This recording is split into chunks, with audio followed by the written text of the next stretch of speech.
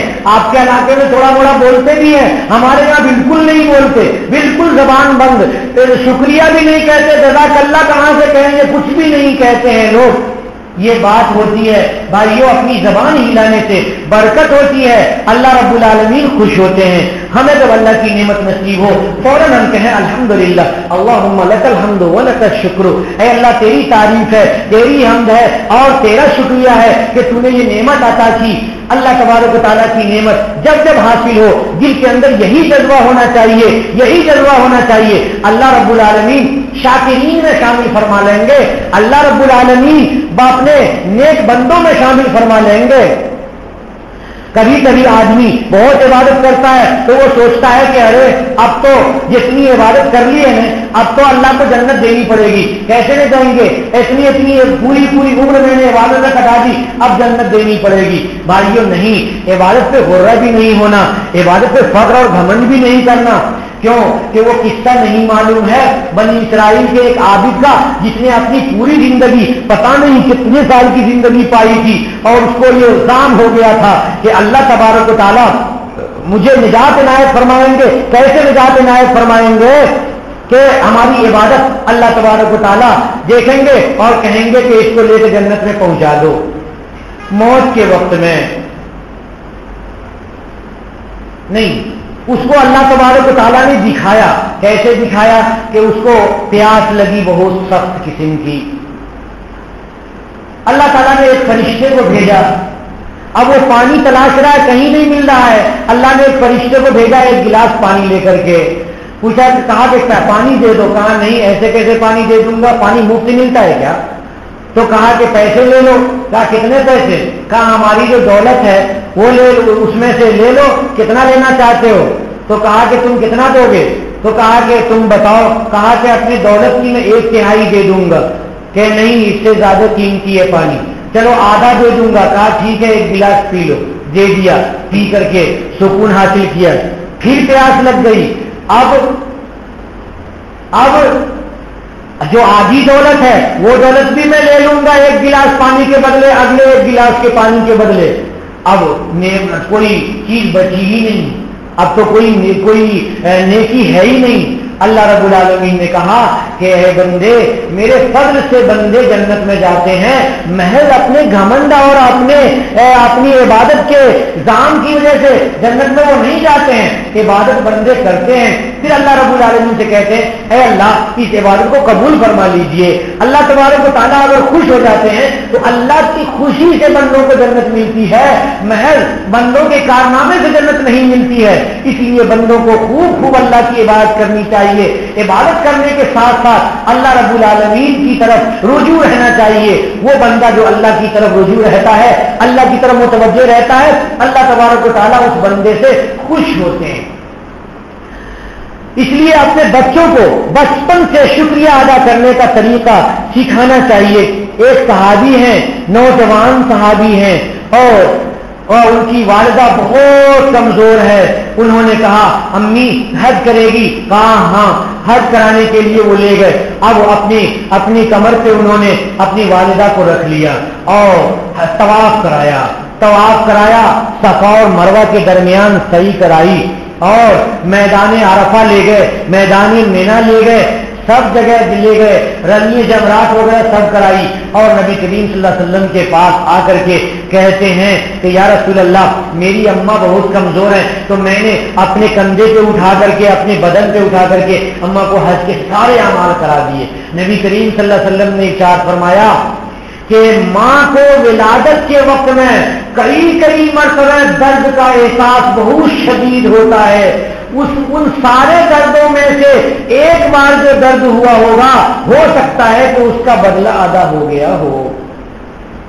ماں کا کتنا بڑا احسان ہے، ماں اگر چاہتی تو پیٹ میں ہی بچہ مر جاتا، لیکن ماں نے نہیں چاہا، ماں کو محبت ہے اور ماں نے ہر تکلیف برداشت کر کے اور بچے کو جنا اور بچے کو کی خدمت کی، دودھ پلایا اور ہر طرح سے سے اب بچہ بڑا ہو گیا اور ماں کی تھوڑی خدمت کرتا ہے تو بس اکڑ کے چلتا ہے کہ میں نے تو بہت زیادہ تیر مار لیا. بھائیوں کوئی تیر نہیں مارے. جب تک ماں کے قدم کے تلے جنت کو تلاش کر کے اللہ رب العالمین کو راضی نہیں کر لو گے تب تک کوئی خدمت قبول نہیں ہے. ماں جب دعا کرے گی اس خدمت کے بدلے میں تو اللہ تبارک و تعالیٰ اس دعا کو قبول فرمائیں گے. اس لیے والدین کا خیال رکھنا بچوں پہ ضروری ہے اور والدین کا وہ اپنی اولاد کا خیال رکھنا ضروری ہے. وہ تو رکھتے ہی ہیں لیکن بچے ہیں جب بڑے ہو جاتے ہیں تو وہ ماں باپ کو بھول جاتے ہیں, دور ہو جاتے ہیں. بھائیوں ایسا نہیں ہونا چاہیے. نبی کریم صلی اللہ علیہ وسلم اور صحابہ کرام کی نعمتوں کا ذکر چل رہا تھا تو میں نے آپ کو یہ بھی میں نے آپ کو کئی چیزیں بتائی. ایک اور قصہ بتاتا ہوں مختصر تھا کہ نبی کریم صلی اللہ علیہ وسلم خندق کے موقع سے جا کر کے دیکھیے کہ خندق کے پاس ایک مسجد بنائی گئی ہے. وہاں پر ایک مسجد الجابہ یا کیا نام رکھا ہے کہ ایک پہاڑ کے اوپر مسجد بنی ہے. کتنی بڑی مسجد ہوگی؟ آپ کی مسجد سے تھوڑی چھوٹی ہوگی, اتنی بڑی مسجد ہوگی. وہاں پر میں گیا, وہ مسجد بند تھی. معلوم یہ ہوا کہ نبی کریم صلی اللہ علیہ وسلم اسی پتھر پہ اسی پہاڑ پہ بیٹھے ہوئے دعا کر رہے تھے اللہ رب العالمین سے. تو اس لیے اس مسجد کا نام مسجد اجابہ رکھا گیا. وہاں پر 7 مسجدیں ہیں, وہ مساجد سبا کہتے ہیں. اب 3 مسجد باقی رہ گئی. ایک جگہ حضرت سلمان فارسی کے نام کی مسجد ہے, آگے چل کر کے ایک حضرت علی کے نام کی مسجد ہے, اور آگے چل کے پتہ نہیں ایک غالباً حضرت عمر فاروق کے نام کی مسجد ہے. کئی مسجدیں وہاں پر بنی ہیں لیکن وہ حکومت نے 3 مسجدوں کو تو باقی رکھا ہے لیکن بند کر دیا ہے, تالا لگا ہوا رہتا ہے. مجھے جگہ ملی, تالا لگا ہوا تھا, سیڑھی پہ جگہ ملی, وہیں میں نے 2 رکعت نماز پڑھ کے اللہ رب العالمین سے دعا کی کہ اے اللہ یہاں پہ حضور کی دعا آپ نے قبول فرمائی ہے, میری بھی دعا قبول فرما لیجیے. وہاں مسجد بنی ہوئی ہے. خندق کے موقع سے خندق کھودنے میں صحابہ کرام کو کتنی پریشانی ہوئی ہو, کتنی پریشانی ہوئی ہوگی. لگاتار 3-4 دن تک کھودتے ہی رہ گئے. نبی کریم صلی اللہ علیہ وسلم بھی اور سارے صحابہ بھی کھانا پینا سب کچھ چھوڑ دیا. ایک صحابی آئے اور وہ ایک پتھر باندھے ہوئے تھے پیٹ میں. یہ چھوٹے چھوٹے جو پتھر ہوتے ہیں نرم یعنی ملائم قسم کے, وہ پتھر کبھی کبھی بھوک کی حالت میں آدمی پیٹ پہ باندھ کر کے اور اوپر سے کپڑا باندھ لیتا ہے تو کمر سیدھی رہتی ہے, ورنہ پیٹ میں اگر کچھ نہ ہو تو کمر جھک جاتی ہے, آدمی کام نہیں کر سکتا. تو ایک صحابی پتھر باندھے ہوئے ہیں کپڑے کے ساتھ اور بہت پریشان ہوئے. آئے اور کہنے لگے الجوع یا رسول اللہ, حضور دیکھیے ایک پتھر باندھا ہوں. حضور نے کہا اوہ اللہ تبارک و تعالیٰ انتظام فرمائے, لیکن دیکھو صبر کرو. اپنا پیٹ دکھایا حضور نے تو حضور 2 پتھر باندھے ہوئے تھے. نبی کریم صلی اللہ علیہ وسلم کی زندگی کو دیکھیے اور ہم لوگ اپنی زندگی کو دیکھیے تو ہم لوگ تو بادشاہ جیسی زندگی گزار رہے ہیں. بادشاہوں کو بھی یہ آرام حاصل نہیں تھا اس زمانے میں. وہ ہوا حاصل کرنے کے لیے پہاڑوں پہ مکان بناتے تھے تب انہیں ہوا حاصل ہوتی تھی, اور آج ہم بند کمرے میں اے سی چلا دیتے ہیں سکون سے. جتنے نمبر کی ٹھنڈک چاہیے اتنے نمبر کی ٹھنڈک ہمیں حاصل ہو جا رہی ہے. نبی کریم صلی اللہ علیہ وسلم کی زندگی کو, صحابہ کی زندگی کو دیکھ کر کے اور اپنی زندگی کو دیکھیے اور شکر ادا کیجیے. ان تمام پریشانیوں کے باوجود ان کا مقام اللہ کے نزدیک کتنا بڑا تھا, وہ کتنا مجاہدہ کرتے تھے, اللہ کا قرب حاصل کرنے کی کتنی کوششیں کرتے تھے. اور بھائیوں آج ہماری کوشش نہیں. اب یہاں پر میں 2 قصہ سناتا ہوں چھوٹا چھوٹا جو پیر ذوالفقار صاحب نقشبندی نے لکھا ہے اپنی ایک کتاب میں, بلکہ ان کی ایک تقریر میں ہے. پتہ نہیں وہ تقریر شاید دیوبند میں کی ہے یا کہاں کی ہے. انہوں نے یہ لکھا ہے کہ نعمت کی شکر گزاری ہمیشہ کرنی چاہیے بندے کو. ایک لڑکی کے والد نے ان کو خود سنایا کہ مجھے اللہ تبارک و تعالیٰ نے بہت اچھی بیٹی عنایت فرمائی, اور وہ بیٹی نہایت حسین و جمیل ہے, اور بڑی ہونے کے بعد بہت ذہین تھی, اسکول میں ٹاپ کرتی تھی. تو میں نے اسے ڈاکٹر بنایا اور وہ بہترین سرجری کرنے والی ڈاکٹر بن گئی، سرجن بن گئی۔ جب اس کے جوان ہوئی اس کے رشتے آنے لگے تو سارے رشتے آتے تھے تو دیکھ لیتی تھی، دیکھ کر کے اور ریجیکٹ کر دیتی تھی کہ نہیں اس میں یہ کمی ہے، اس لیے یہ رشتہ مجھے نہیں چاہیے۔ تھوڑے دن کے بعد پھر رشتہ آتا تو ساری خوبیاں رہتی تھیں، پھر بھی وہ غور کرتی تھی، کہتی تھی نہیں اس رشتے میں ایک فلاں کمی ہے، یہ بھی مجھے نہیں چاہیے۔ ریجیکٹ کرتے کرتے کافی دن گزر گئے تو ایک مرتبہ ایسا ہوا کہ آپریشن کرنے میں انہوں نے کوئی کیمیکل لگایا ہاتھ میں اور اس کیمیکل سے ہاتھ نہایت خراب ہو گیا، جیسے کہ بوڑھے آدمی کا ہاتھ بہت چمڑے سکڑ جاتے ہیں اور خراب ہو جائے ویسے چمڑے ہو گئے، اوپر کے چمڑے۔ اب جب ایسا ہو گیا تب وہ ہاتھ کے لیے دوائیں کرنے لگی، مختلف قسم کی دوائیں کی، کچھ بھی فائدہ نہیں ہوا۔ اب وہ دستانے پہن کر کے رہتی ہے۔ اب جب رشتے آتے ہیں، رشتے ہم تلاشتے ہیں تو کوئی بھی رشتہ آتا ہے تو معلوم ہوتا ہے کہ ہاتھ کے چمڑے خراب ہو گئے یہاں تک تو رشتہ کٹ ہو جاتا ہے، پھر دوسرا آتا ہے وہ ختم ہو جاتا ہے۔ 35 سال کی عمر ہو گئی ہے اور کوئی رشتہ اب نہیں آ رہا ہے۔ کیوں بھائیو؟ یہ اللہ کی نعمت کی ناشکری ہے۔ یہ جو رشتے آتے ہیں نا یہ اللہ رب العالمین کی طرف سے آتے ہیں تو چوائس کرنے کے لیے آدمی کو بہت زیادہ باریکی میں نہیں جانا چاہیے۔ ہر آدمی سوچتا ہے کہ میرا داماد تو بالکل شہزادہ ہو۔ بھائی اگر ہر ایک شہزادہ ہی ہوگا تو پھر دوسرے رشتے کو کہاں ہوں گے؟ دوسرے رشتے کون کریں گے؟ بہت سے لوگ لڑکیوں کو تلاشتے ہیں تو اتنی شرطیں لگا دیتے ہیں کہ جیسے معلوم ہوتا ہے کہ ساری کی ساری دنیا کی عورت کی خوبی اسی کی بہو میں ہونی چاہیے۔ ایسا نہیں۔ ہمارے مفتی صاحب نے، مفتی ظفیر الدین صاحب رحمۃ اللہ علیہ نے رشتہ تلاشنے کا بہت اچھا طریقہ بتایا۔ کہا رشتہ تلاشنے کے لیے جاؤ تو پہلے شیشہ دیکھ لو، اپنا منہ دیکھ لو، بس رشتہ تلاشو جا کر کے۔ تمہارے منہ جیسا منہ اللہ نے پیدا کیا ہو۔ اب تو تم رہتے ہو کالے کٹ ہوتے اور چاہتے ہو کہ گوری ناری بیوی چاہیے، اور تم رہتے ہو جاہل اور چاہتے ہو بیوی پڑھی لکھی چاہیے۔ تم رہتے ہو تمہارے حالات الگ ہیں اور بیوی سے چاہتے ہو کہ بہت بڑی مالدار گھر کی آئے اور ساری دولت سمیٹ کر کے اور لے کر کے چلی آئے اور میں بھی مالدار ہو جاؤں۔ بھائیو یہ سب غلط طریقے رشتہ تلاشنے کے۔ رشتہ تلاشنے کا صحیح طریقہ یہ ہے اپنے احوال پہ آپ غور کیجئے، آپ کیسے ہیں اور رشتہ تلاشیے۔ لڑکے والے رشتہ نہیں تلاش رہے ہیں، یہ بھی طریقہ غلط ہے بھائی۔ آپ کے یہاں لڑکے والے کو بھی رشتہ تلاشنا ہے اور لڑکی والے کو بھی رشتہ تلاشنا ہے، اور دونوں رشتے مناسب قسم کے رشتے آ جائیں۔ اللہ کے لیے استخارہ کر لیجئے اور استخارہ کر کے نکاح کر لیجئے، کیونکہ ناشکری سے وہ ہوتا ہے جو قصہ میں نے سنایا، اور چونکہ میرا بیان خواتین بھی سنتی ہیں اس لیے میں نے یہ قصہ آپ کو سنایا کہ لڑکیوں کو کہ رشتہ تلاشنے میں بہت زیادہ باریک نہیں ہونا چاہیے، ورنہ تو عمر ڈھل جائے گی اور رشتے نہیں ہوں گے، اور لڑکوں کو بھی رشتہ تلاشنے میں بہت باریک نہیں ہونا چاہیے۔ بس یہ دعا کرنی چاہیے کہ دل کو سکون دینے والی اور زندگی میں آرام اور راحت رکھنے والی بیوی چاہیے۔ اللہ اپنے اندر کی صفات کو دیکھو کہ اپنے اندر کتنی صفت ہے اور شادی کر کے دیکھو انہی صفات کی بیوی ملے گی۔ اچھے ہو اچھے ملے گی، خراب ہو خراب ملے گی۔ تم بالکل خراب ہو اور چاہو کہ اچھی مل جائے، ایسا نہیں ہوتا۔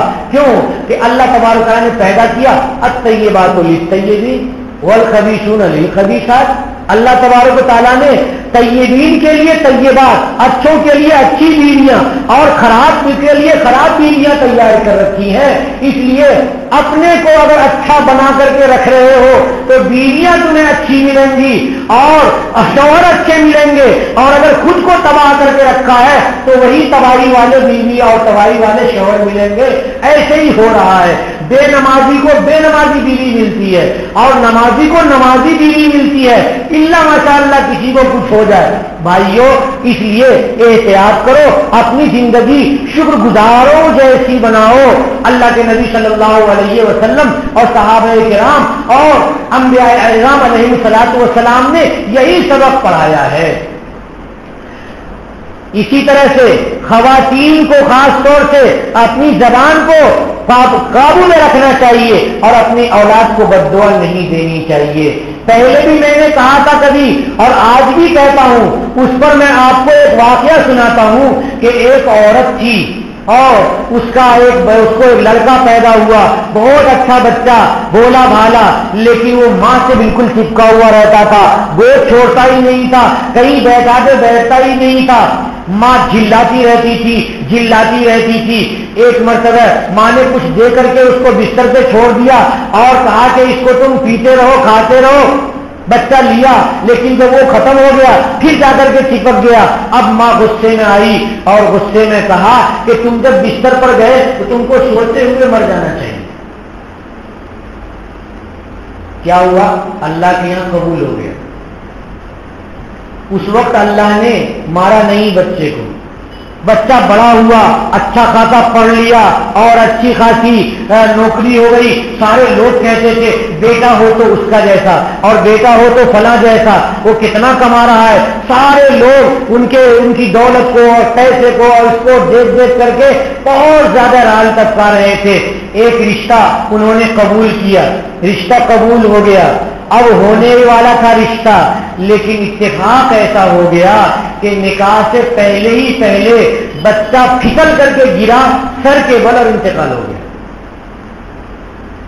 اس لیے ماؤں کو اپنی اولاد کو بد دعا نہیں دینی چاہیے، باپوں کو بھی، آباء و اجداد کو بھی اپنی اولاد کو بد دعا نہیں دینی چاہیے اور زبان کو کنٹرول میں رکھنا چاہیے۔ بھائیوں پتہ نہیں کون سا وقت کیسا ہوتا ہے، واٹس ایپ پہ چل رہا تھا، ہو سکتا ہے جھوٹ ہو سکتا ہے سچ ہو، کہ امام سدیس کہتے ہیں کہ میری اماں، میں بہت شرارت کرتا تھا تو اماں کو جب بہت غصہ آیا تو دعا دینے کے بجائے بد دعا دینے کے بجائے دعا دینے لگی۔ دعا دینے کی عادت بھی بعض مائیں بناتی ہیں کہ بچہ بہت ستاتا ہے تب بھی دعا دیتی رہتی ہیں، تو انہوں نے دعا دی کہ اللہ تبارک و تعالیٰ تم کو کعبہ شریف کا امام بنا دے۔